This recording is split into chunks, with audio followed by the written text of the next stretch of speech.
ప్రజల్ని మోసం చేసినట్టుగానే ఇక ఢిల్లీ ప్రజల్ని కూడా మోసం చేసేందుకు ప్రయత్నం చేసినాడు. ఎందుకంటే ఆయన నోరు తెరిస్తే అబద్ధాలు, అడిగేస్తే మోసాలు. ఈ 13 నెలల కాలంలో తెలంగాణలో ఆయన అబద్ధాలని, ఆయన మోసాలని తెలంగాణ ప్రజలు ఎట్లనైతే గమనించినారో, గమనించి ఎట్లనైతే అసహ్యించుకుంటున్నారో, ఇవాళ అవే అబద్ధాలు, అవే మోసాలు మళ్ళీ ఢిల్లీలో చేయడానికి ప్రయత్నం చేసినాడు. ఒకటి, మొట్టమొదలుగా సోనియా గాంధీ గారు తెలంగాణ ఇస్తానని హామీ ఇచ్చి తన హామీని నిలబెట్టుకున్న గొప్ప నాయకురాలన్నమాట మాట్లాడినాడు. ఇదే రేవంత్ రెడ్డి గారు ఆయన నోటి నుండే సోనియా గాంధీ గారిని బలిదేవత అని కూడా అన్న సంగతి మొత్తం తెలంగాణ సమాజానికి, మీడియా మిత్రులందరికీ కూడా తెలుసు. ఏ నోటి నుండి అయితే బలిదేవత అన్నవో సోనియా గాంధీ గారిని, మళ్ళీ అదే నోటి నుండి ఇవాళ ఢిల్లీలో ఆమెను పొడిగే ప్రయత్నం చేసినాడు. ఆయన బలిదేవత అన్నది ఎందుకంటే సోనియా గాంధీ గారు 2004లో ఆ రోజు ఉన్నటువంటి చంద్రబాబు నాయుడు ప్రభుత్వాన్ని, టీడీపీ పార్టీని ఓడగొట్టడానికి తెలంగాణ ప్రజల్లో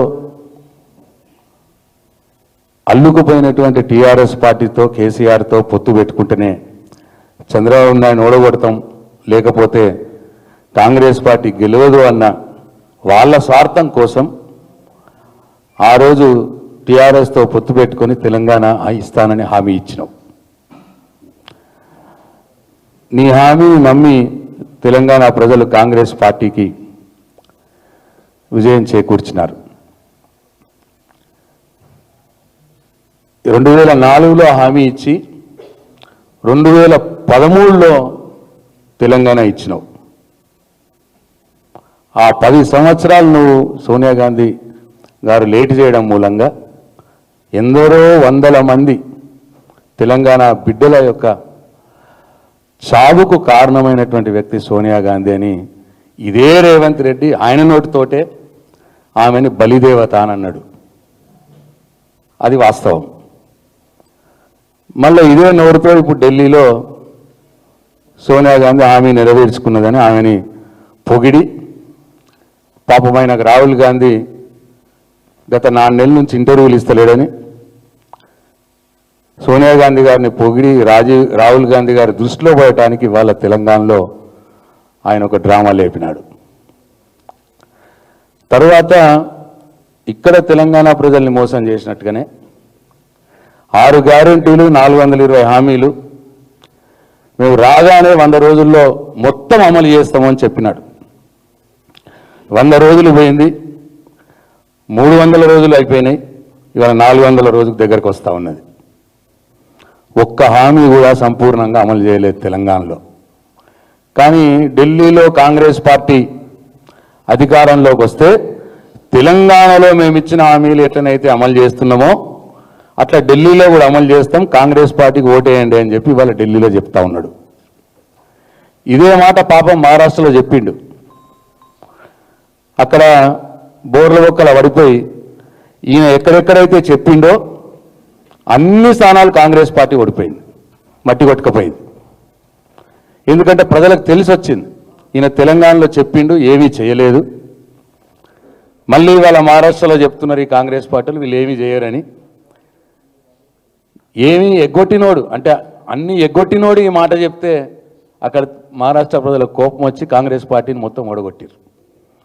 ఇవాళ సేమ్ ఢిల్లీలో కూడా ఇక్కడ తెలంగాణలో హామీలు అమలు చేయకుండా ప్రజల్ని మోసం చేసి అన్ని ఎగ్గొట్టి ఇవాళ ఢిల్లీలో మళ్ళీ మేము కాంగ్రెస్ పార్టీ హామీలు అమలు చేస్తామని చెప్తే అక్కడ కూడా మహారాష్ట్రలో పట్టిన గతి ఢిల్లీ ప్రజలు కూడా కాంగ్రెస్ పార్టీకి నూకలు చూపిస్తారు, కాంగ్రెస్ పార్టీని చిత్తుగా ఓడిస్తారు.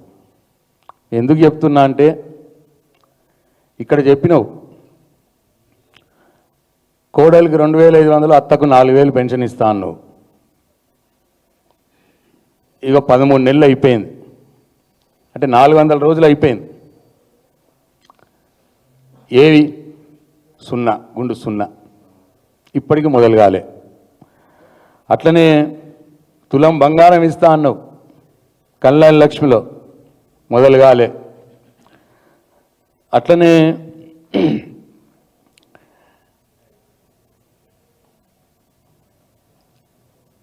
5 లక్షల విద్యార్థుల కార్డు అన్నావు, మొదలు కాలే. స్కూటీలు అన్నావు, మొదలు కాలే. అట్లనే నిరుద్యోగులకు 4000 భృతి అన్నావు, మొదలు కాలే. ఇంకో మాట చెప్పిండు, తెలంగాణలో 55,000 ఉద్యోగాలు ఇచ్చినాం, ఇక్కడ కూడా ఉద్యోగాలు ఇస్తామని ఢిల్లీలో చెప్పిండు. అంటే చెప్పిన అబద్ధాన్ని 100 సార్లు చెప్పాలి. ఎన్నోసార్లు మేము ఛాలెంజ్ చేసినావు, తెలంగాణలో నువ్వు 55,000 ఉద్యోగాలు ఇచ్చింది నిజమైతే నోటిఫికేషన్లు చూపెట్టు, ఎన్ని ఉద్యోగాలకు నోటిఫికేషన్లు ఇచ్చినావు నువ్వు, ఎన్ని ఉద్యోగాలకు నోటిఫికేషన్లు ఇచ్చి రాత పరీక్షలు పెట్టినావు చూపియో అని అడిగినాం. దానికి సమాధానం లేదు.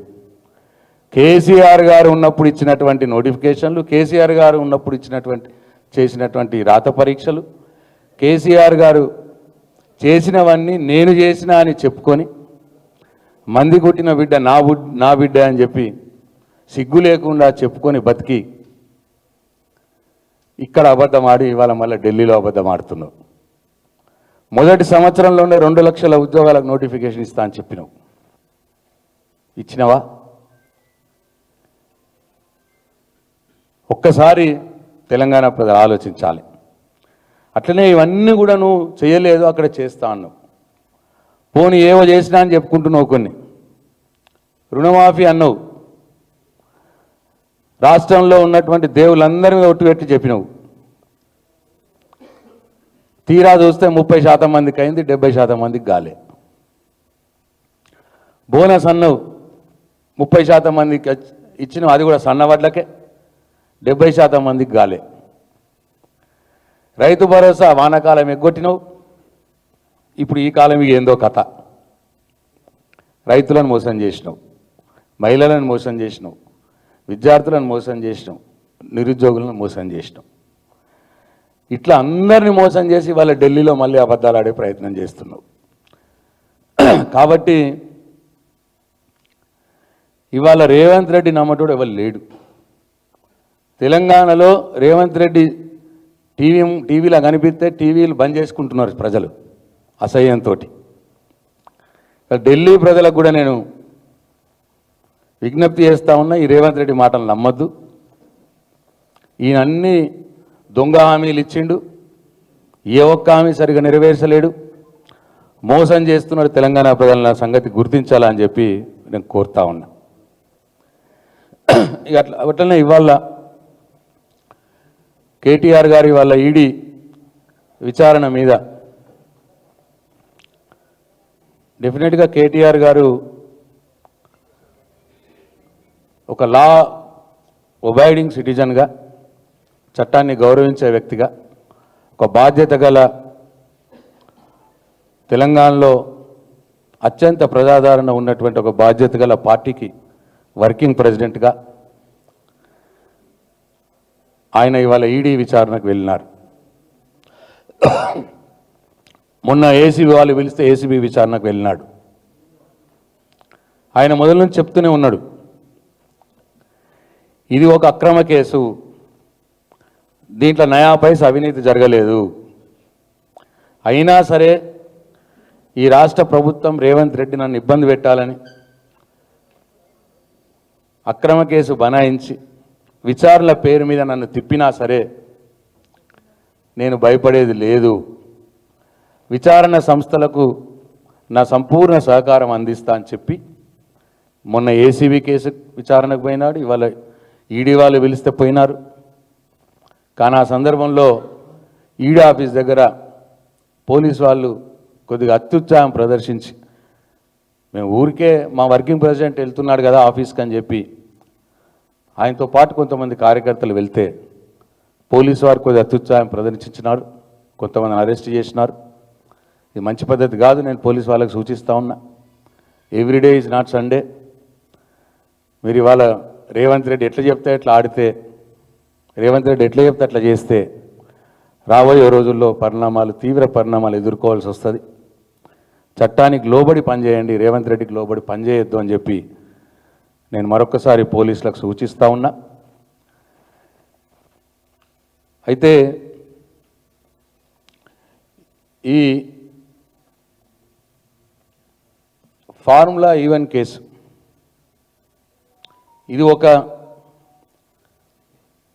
రేవంత్ రెడ్డి కక్షతోటి అక్రమంగా పెట్టినటువంటి కేసు అని చెప్పి బీఆర్ఎస్ పార్టీ మొదల నుంచి చెప్తూనే ఉన్నది.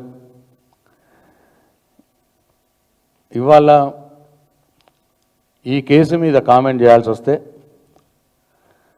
డెఫినెట్గా మా కేటీఆర్ గారు మొదల నుంచి చెప్తున్నట్టు తెలంగాణ బ్రాండ్ ఇమేజ్ పెంచడానికి, హైదరాబాద్ బ్రాండ్ ఇమేజ్ పెంచడానికి, హైదరాబాద్ని ప్రపంచ క్రీడా పటంలో నిలపటానికి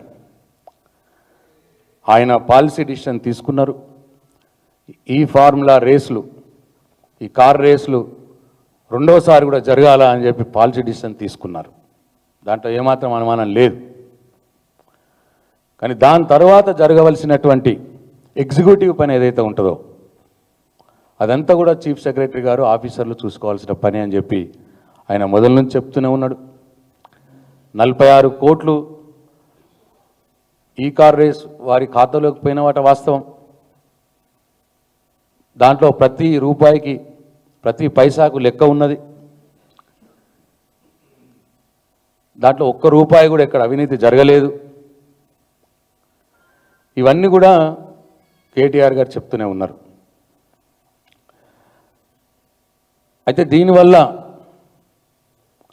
చాలా విజయాలు సంక్రమించినాయి. ఈ ఫార్ములా రేస్ హైదరాబాద్లో ఒకసారి జరగడం మూలంగా ఇట్లా 4 సార్లు జరగాల్సింది ఒక్కసారి జరిగింది.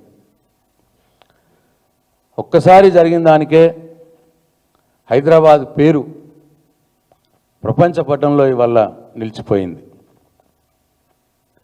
ఇక్కడ ఉన్నటువంటి ఈ దేశంలో కావచ్చు, అంతర్జాతీయంలో కావచ్చు, అంతర్జాతీయ పరంగా ఈ మొబిలిటీ రంగంలో ఉన్నటువంటి వారు కావచ్చు, అంతర్జాతీయ కార్ రేసర్లు కావచ్చు, ఎందరో మంది వ్యాపారవేత్తలు, ఎందరో మంది సినీ ప్రముఖులు ఈ కార్ రేస్ని ఫస్ట్ టైం వచ్చినప్పుడే వచ్చి చాలా ప్రశంసించినారు. ఎంతోమంది సెలబ్రిటీస్. దీనివల్ల హైదరాబాద్ బ్రాండ్ ఇమేజ్ పెరిగింది. అట్లనే